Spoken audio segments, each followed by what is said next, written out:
Hei, Ipung, hai, Dance. Ayo, kamu itu harus dibaptis. Iya, Katanya kamu ikut Yesus, kamu harus iya, dibaptis. iya. Giliran saya bilang, kami itu lebih dari sekedar Sekedar dibaptis. Kami itu bahkan dibaptis 5 kali sehari. Iya. Bahkan itu lebih dari sekedar baptis. Iya. Karena wudhu itu lebih, Amin ya Allah. jauh lebih berharga, jauh lebih sempurna daripada baptis. Lalu diprotes ini, ada yang protes. Dia Ustaz. putar balik, Kristen memang begitu kerjaannya. Jangan diedit ya. Yang mana yang benar? Titik 2. Apakah orang Islam mencuri istilah-istilah Kristen? Atau orang Kristen mencuri istilah-istilah Islam? Tadi kan baptis, kita sudah jawab. Yang mencuri istilah baptis itu orang Kristen. Dari Strong Concordance G907. Itu antum curi istilah itu. Baptiso tidak pernah ada orang Yahudi mengenal baptiso. Dia ngomong ketawa, dia ngomong ketawa, dia ngomong ketawa. Oke, kita ikutin cara mainnya dia ya. Kainama mengatakan bahwa baptisan adalah hasil curian dari wudhu, teman-teman ya. Lalu dia bilang Yohanes Pembaptis dan Yesus itu tidak kenal baptiso ya. Nah teman-teman, menariknya adalah yang cara atau metode yang dipakai oleh Kainama ini mengelabui banyak orang. Dan bagi orang-orang yang otaknya, mohon maaf, pikirannya nggak nyampe, mereka itu kemudian mengatakan tuh ada data valid, Google Translate. Teman-teman kita baca baik-baik ya. Google-nya mengatakan begini, baptizo itu adalah dan sebagainya, membenamkan, menenggelamkan, lalu kemudian dan sebagainya, hanya digunakan dalam perjanjian baru untuk upacara wudhu. Nah, karena diterjemahkan seperti ini, ada wudhunya, maka Kainama menggunakan metode velat-velit. Nah, cuman masalahnya saya tidak ingin Anda itu bodoh. Saya tidak ingin teman-teman dibodohi dengan metode velat-velit kayak begini. Metodenya kayak gimana? Metodenya kayak begini.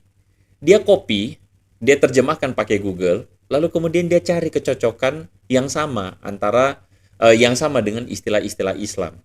Jadi dia akan cari bagian-bagian tertentu yang kemudian di-copy, diterjemahkan pakai Google Translate, lalu cocok sama Islam. Contoh, di dalam catatan ini, kalau saudara perhatikan, ini strong concordance atau strong definitions yang dia pakai, ini adalah sesuatu yang diterjemahkan oleh Google Translate.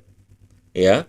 Nah, ketemu deh kata yang cocok dan mirip-mirip sama apa yang ada di dalam Islam. Kata apa itu? Kata ablution.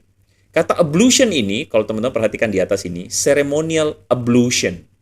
Ceremonial ablution ini ketika diterjemahkan secara bebas oleh Google, diterjemahkannya jadi upacara wudhu, gitu loh. Dan inilah yang membuat Kainama kegirangan. Kenapa? Wih, ada wudhu dong, gitu. Ada wudhu di konkordansnya Kristen kayak gitu. Ini gayanya dia. Ini yang saya bilang sebagai metode Metode velat-velit. Metode velat-velit ini adalah metode di mana dia akan pakai segala cara untuk membenarkan argumen dia. Ablution ini diterjemahkan secara Google Translate oleh upacara wudhu. Akhirnya dia bikin kesimpulan sesat. Nah, teman-teman kan kemudian ada yang mengatakan begitu ya. Ada yang mengatakan, loh, tuh kan pokoknya itu dari Google ada datanya. Datanya adalah ini wudhu. Dan baptis itu diambil dari wudhu. Nah, memang Kainama ingin kita berpikir demikian. Kesimpulannya itu jadi sesat. Kenapa? Karena itulah masalahnya tadi. Logikanya tuh nggak dipakai. Kita tuh tidak terbiasa. Hanya karena udah tertera, wah kita udah langsung kaget gitu. Pemikirannya simple. Strong Concordance ini adalah sebuah dictionary atau bisa dikatakan konkordansi ya, yang kemudian melakukan studi terhadap kata atau studi terhadap istilah-istilah yang dipakai. Nah, ingat baik-baik bahwa yang namanya kata baptizo itu bukan muncul setelah abad ke-7. Kata baptizo itu muncul sebelum ajaran Islam dan juga tentu saja dalam hal ini wudhu yang dihubungkan dengan baptizo tadi. Sedangkan Islam itu dan wudhu itu baru muncul di abad ke-7 gitu loh.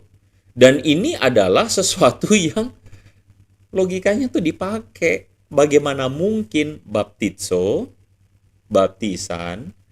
itu diambil dari wudhu? Mana yang duluan siapa gitu loh. Tradisi baptisan Kristen itu telah dipraktikkan setidaknya, saya pakai kata setidaknya, karena sebelumnya sudah dilakukan oleh kaum-kaum Esenis. Dilakukan dan dipraktikkan setidaknya pada zaman Yesus. Dan ini terjadi 6 abad sebelum Islam. Bagaimana mungkin sesuatu yang terjadi 6 abad sebelum Islam itu kemudian mencuri dari 6 abad sesudahnya? Itu kan tidak mungkin. Nah, lalu kemudian Anda bertanya, ya, mengapa menurut Strong Concordance baptiso itu dari wudhu? Kan diterjemahkannya begini, dari ceremonial ablution, kemudian diterjemahkan, nah, ini upacara wudhu. Gini loh, kata ablution itu menurut Google Translate tadi kayak begitu. Kenapa demikian? Kita mesti benar-benar cari dulu, ablution ini sebenarnya artinya apa? Kalau teman-teman lihat di depan, secara formal, ini saya ambil dari Merriam-Webster ya. The washing of one's body or part of it as in a religious rite. Jadi teman-teman, kata ablution ini adalah penyucian atau pembasuhan. Betul. Tetapi digunakan secara umum dalam upacara keagamaan. Dan masalahnya adalah keagamaan itu bukan cuma satu-satunya Islam. Kecuali kalau misalnya kaum asal klaim, yang mengklaim dia agama satu-satunya, ya terserah deh. Tapi masalahnya di dunia ini agamanya banyak, Kainama. Karena agamanya banyak, jadi Anda tidak bisa mengklaim bahwa itu yang namanya ablution itu punya Anda sendiri. Ngerti nggak? Bagi para pemuja atau Kainama fanboy, sadar bahwa ablution ini sifatnya umum gitu loh. Ini bukan milik satu orang saja atau bukan milik satu agama saja. Sehingga kenapa terjemahan Google itu menerjemahkan wudhu? Karena Google itu mengikuti konteks budaya Indonesia yang mayoritas Muslim. Dan kalau mayoritas Muslim berarti yang namanya ablution atau pembasuhan keagamaan adalah wudhu. Udah gitu aja. Simple gitu loh.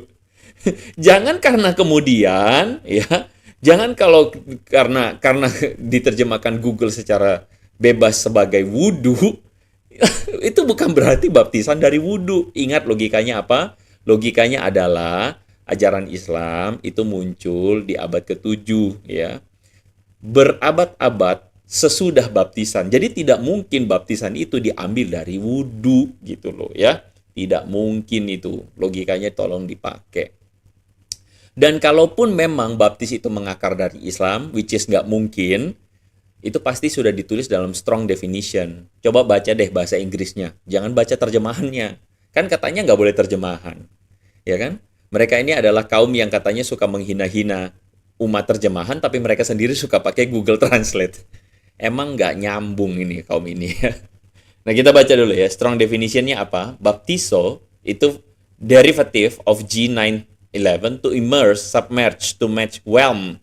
Used only in the New Testament of ceremonial ablution. Jadi digunakan secara khusus di dalam perjanjian baru, which is perjanjian baru itu adalah 6 abad sebelum Muhammad, sebelum Islam. Perjanjian baru itu menggunakan kata baptizo untuk ceremonial ablution atau pembasuhan secara seremoni spiritual. Dan especially in the ordinance of Christian baptism.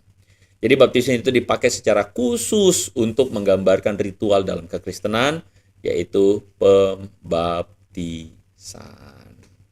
Gitu. Jadi bagi mereka yang sok banyak gaya itu, aduh, capek deh ya.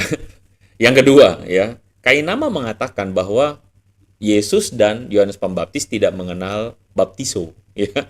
Apakah baptiso itu tidak dikenal Yesus dan Yohanes Pembaptis dan Yudaisme? Teman-teman bisa lihat di depan, ini adalah sebuah